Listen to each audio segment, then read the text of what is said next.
इस कार्यक्रम के पुण्यार्जक हैं संपूर्ण कटारिया परिवार, अहमदाबाद, गुजरात। भारतवर्ष में जैन धर्म के अनुयायियों ने 20वीं शताब्दी में अनेक महोत्सव मनाए देखे हैं। सहस्राब्दी महोत्सव भी 2-3 हो चुके। भगवान महावीर का निर्वाण महोत्सव 2500 वर्ष होने को था जब अपन ने मनाया उसको। भगवान गोमटेश्वर बाहुबली के सहस्राब्दी महोत्सव को भी अपन ने देखा है। 1000 वर्ष हो जाने पर भगवान बाहुबली का सहस्राब्दी महोत्सव भी मना था। भगवान महावीर वर्तमान शासन नायक हैं और उनका तीर्थ जो है, राजस्थान वासियों का सौभाग्य है कि वो तीर्थ यहाँ पर भी है।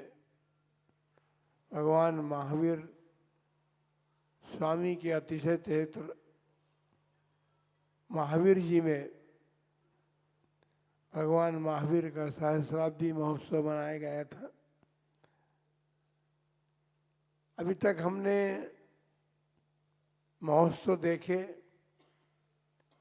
लेकिन सारे के सारे महोत्सव सहस्राब्दी महोत्सव थे। इन महोत्सव की श्रृंखला में ये शताब्दी महोत्सव कहाँ से आया, कैसे आया, इस पर विचार विमर्श चल रहा है। अभी आपने सारा इतिहास सुना है। जब संघ कर्नाटक में था, श्रवणबेलगोल के भट्टारक स्वामी चारुकीर्ति जी का एक स्वप्न था कि आचार्य महाराज के मुनि दीक्षा के 100 वर्ष हो गए हैं और उन्हीं की परंपरा के संघ के सानिध्य में ये महोत्सव संपन्न हो। यरनाल में, कर्नाटक का यरनाल गांव है, वहाँ पर मुनि दीक्षा का शताब्दी महोत्सव मनाया गया था सन 1920 में। 4 वर्ष होने को आए हैं उन्हीं आचार्य देव का आचार्य पद शताब्दी महोत्सव भी अपने सम्मुख आया है।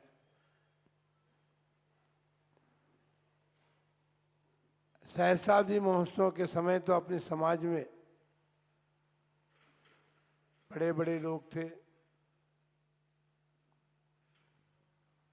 शताब्दी महोत्सव आने तक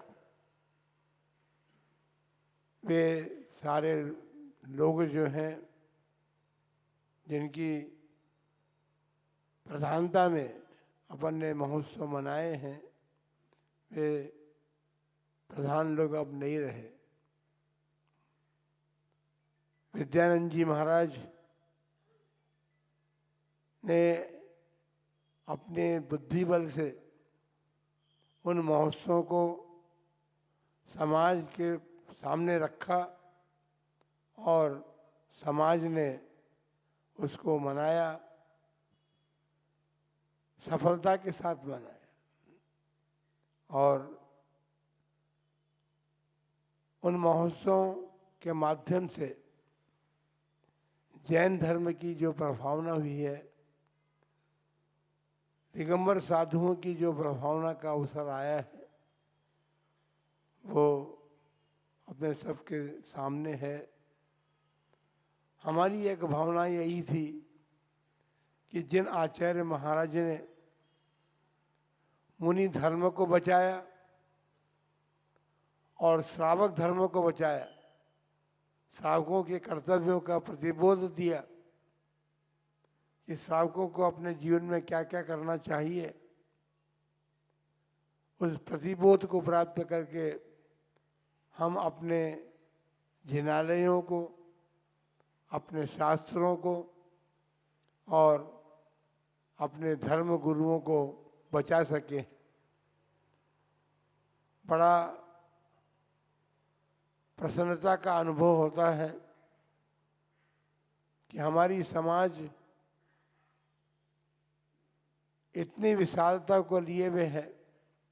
ठीक है, अन्य लोगों के सामने हम छोटे दिखाई देते हैं, लेकिन हमारे आत्मबल बहुत बड़ा है।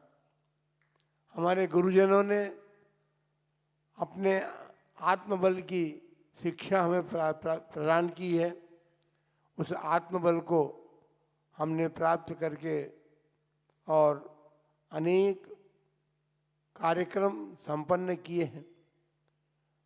प्रतिवर्ष 10-5 पंचकल्याणक प्रतिष्ठा महोत्सव हो ही जाते हैं। नए नए जिनालयों का निर्माण समाज कर रही है, अपना योगदान दे रही है। इन सब के बाद भी ऐसा लगता है कि अब जिस समाज को परम पूज्य चारित्र चक्रवर्ती आचार्य श्री शांति सागर जी महाराज ने अपने उपदेशों के माध्यम से, अपनी चर्या के माध्यम से जागृत किया था, उस समाज में अब वो जागृति सुप्त सी होती जा रही है। हमें जागरना है। फिर एक अवसर आया है और उन्हीं आचार्य महाराज का शताब्दी महोत्सव अपने सामने आया है। इस शताब्दी महोत्सव के माध्यम से एक बार पुनर्जागरण हमको समाज में बीच में करना है और समाज में वो जागृति करने का जो अवसर मिला है उसमें हमारी नवीन पीढ़ी को बहुत बड़ा अवसर प्राप्त है और अपने यौवन को, अपने युवा शक्ति को उस महोत्सव में झोंक दें और उस महोत्सव को संपन्न करने में अपना सहयोग दें। महाराज, सारे देश में युवा शक्ति है। आप सलूम्बर में बैठ कर के केवल यहाँ की युवा शक्ति को जगा रहे हैं। भाई, हम जहाँ हैं वहाँ पर हैं। हमने स्वप्न देखा था, स्वप्न सोचा था जब हम मेवाड़ की धरती पर आए तो हमारे मन में ये भाव जगे थे कि मेवाड़ और बागड़ में हमारी समाज गुरु भक्त है। भगवान की भक्ति में तो लग्न है ही, लेकिन गुरु भक्ति में भी संलग्न है। इसलिए परम पूज्य गुरुदेव आचार्य श्री शांति सागर जी महाराज के शताब्दी महोत्सव का सिंहनाद जो है वह मेवाड़ और बागड़ की धरती से हो और वह सारे देश में हो। इसलिए हमने बागड़ प्रांत में अब हमारा मंगल विहार हो रहा है। सलूम्बर नगर में जो प्रतीक्षित पंचकल्याण प्रतिष्ठा महोत्सव था उसको संपन्न करने के लिए आप लोग संघ को यहाँ लेकर के आए हैं। प्रतिष्ठा महोत्सव तो संपन्न होगा, इसमें कोई दो राय नहीं है, क्योंकि बड़े उत्साह के साथ आपने उस प्रतिष्ठा महोत्सव को संपन्न करने का बीड़ा उठाया है। उस महोत्सव के साथ साथ अपने सामने जो एक कार्यक्रम आया है, शताब्दी महोत्सव आचार्य शांति सागर महाराज का क्यों मनाना, इसके संबंध में अभी आपने सुना है कि उन महा आचार्य देव ने धर्म के लिए और समाज के लिए क्या नहीं किया और क्या क्या किया है। क्या नहीं किया ये तो हम कह नहीं सकते, क्योंकि उन्होंने सब कुछ किया है।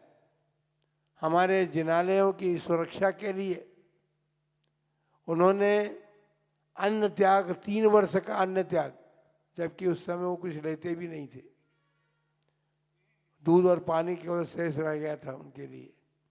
3 वर्ष तक उन्होंने उसी से अपने जीवन को चलाया और धर्म के ऊपर आए हुए संकट को जीतने के लिए समाज को जागृत किया।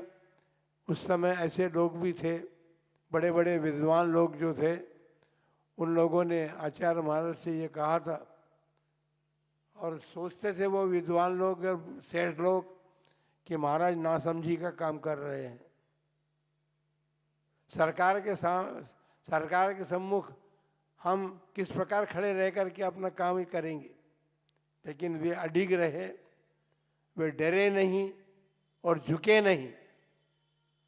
जब उन्होंने अपनी अडिगता से बिना झुके और बिना डरे उस कार्य को संपन्न किया, तो आज समाज में जिनालय की स्थिति दिखाई दे रही है।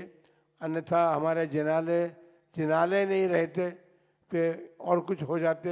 अभी भी हमारे प्रमाद से हमारे तीर्थ जा रहे हैं। आज ऐसे लगता है कि शांति सागर जी महाराज की फिर आवश्यकता है, लेकिन वे तो अब आ नहीं सकते। वे तो अपना धर्म पालन करके, अपने चारित्र और संयम धर्म का पालन करके स्वर्गस्थ हो गए, लेकिन उनकी ऊर्जा जो है अभी भी समाज में है। और ऊर्जा को जागृत करके अपन फिर एक बार जगकर जागृत हों और इस महामहोत्सव के माध्यम से उनके किए कार्यों को समाज के बीच तक पहुंचाने का प्रयत्न करें और उनकी विस्मृति जो हो रही है उस विस्मृति को स्मरण के रूप में पुनः प्रकट करके हम उस स्मृति को जागृत कर सकते हैं, क्योंकि समय समय पर ही ऐसे महापुरुष होते हैं। जब हमारा समय था ऐसा आ गया था, उस समय यदि वे नहीं होते तो आज हम शान के साथ अपने धर्म का परिपालन नहीं कर सकते थे। जिनालयों को सुरक्षा करने का जो कार्य उन्होंने किया, अकेले महाराज ने किया। सारे समाज के बड़े बड़े लोग विरोध में थे, महाराज ये क्या कर रहे हैं। जब बम्बई हाई कोर्ट से हमें फैसला मिला तो आपको पता होना चाहिए कि उस समय महाराज भगवान के सामने बैठे हुए थे। सवेरे की प्रातःकालीन जो जज वो थे भोजन के लिए गए, तो उस समय तक तो ऐसा लग रहा था कि जैन समाज हार जाएगी। आचार्य महाराज बड़े चिंतित थे। 3 दिन का उपवास करके और भगवान के सम्मुख बैठे हुए केवल पंच नमस्कार मंत्र का जाप्य करते रहे, और उस जाप्य का और उनके उस त्याग का ये प्रभाव रहा कि जब मध्याह्न काल में फिर जजों की बेंच बैठी तो जैन धर्म की विजय हुई और उन्होंने आया। लेकिन उसके बाद भी महाराज को जब कहा गया कि महाराज फैसला हो गया है, इतने आसानी से उनको समझाया नहीं जा सकता था। उन्होंने कहा कि फैसला जो हुआ है उस फैसले को मैं अपनी आंखों से देखूंगा, तब मुझे अपने इस नियम को तोड़ूंगा। और जब उन्होंने उस फैसले को अपनी आंखों से देख लिया और देखने के बाद उन्होंने रक्षाबंधन के दिन उन्होंने उस नियम को तोड़ करके आहार ग्रहण किया था अन्न का। तो उस रक्षाबंधन का मतलब यही था कि रक्षाबंधन तो उस समय से जबकि 700 मुनिराजों की रक्षा भी तब से चला आ रहा था, लेकिन आचार्य महाराज के समय में इस शताब्दी में भी वो रक्षा धर्म की हुई है। और उस धर्म की रक्षा होने के साथ साथ हम सब की रक्षा हुई है, मुनियों की रक्षा भी हुई है और श्रावकों की रक्षा भी हुई है। तो ऐसे महान उपकारी आचार्य महाराज के उपकारों को हमको स्मरण करते हुए और इस महोत्सव के माध्यम से हमको एक बार फिर ऐसा माहौल जागृत करना है कि उनके किए हुए कार्य एक बार फिर से समाज जान जाए और उनके उपकारों के प्रति उपकृत जो समाज है वो समाज उनके प्रति अपनी श्रद्धा के सुमन समर्पित कर सके। ऐसा महा महोत्सव आप सब लोगों को संपन्न करने के लिए अपना योगदान देना है। हमने उदयपुर राजस्थान में जब उदयपुर में प्रवेश किया तब से हमने एक ही बात कही है कि चाहे ये महोत्सव किसी गांव में हो, किसी शहर में हो अथवा संग जंगल में मनाए, लेकिन समाज को जागृत रह करके सब, चाहे जंगल में हो तब भी आप लोगों को जागृत होकर के और संगठित होकर के इस महोत्सव को संपन्न करना है, ऐसी हमारी मनोभावना है। क्योंकि हम उनसे उपकृत इसलिए हैं कि अक्षुण्ण परंपरा से आचार्य शांति सागर जी महाराज ने अपना आचार्य पद वीर सागर जी महाराज को सौंपा। वीर सागर जी महाराज के बाद शिव सागर जी महाराज इस परंपरा के आचार्य बने। उसके बाद शिव सागर जी महाराज का समाधि मरण होने के उपरांत आचार्य श्री धर्म सागर जी महाराज ने इस परंपरा का निर्वाह किया और उसके बाद आचार्य अजीत सागर जी महाराज ने अपने काल में उस परंपरा को आगे बढ़ाने का प्रयत्न और पुरुषार्थ किया है। इसलिए उन शांति सागर जी महाराज से लेकर अजीत सागर जी महाराज तक के जो उपकार समाज पर हैं, मुनि समाज पर हैं, मुनि धर्म पर हैं, उन सबका स्मरण करते हुए अपन सब मिल करके इस कार्य को संपन्न करेंगे। इस कार्यक्रम के पुण्यार्जक थे संपूर्ण कटारिया परिवार, अहमदाबाद, गुजरात।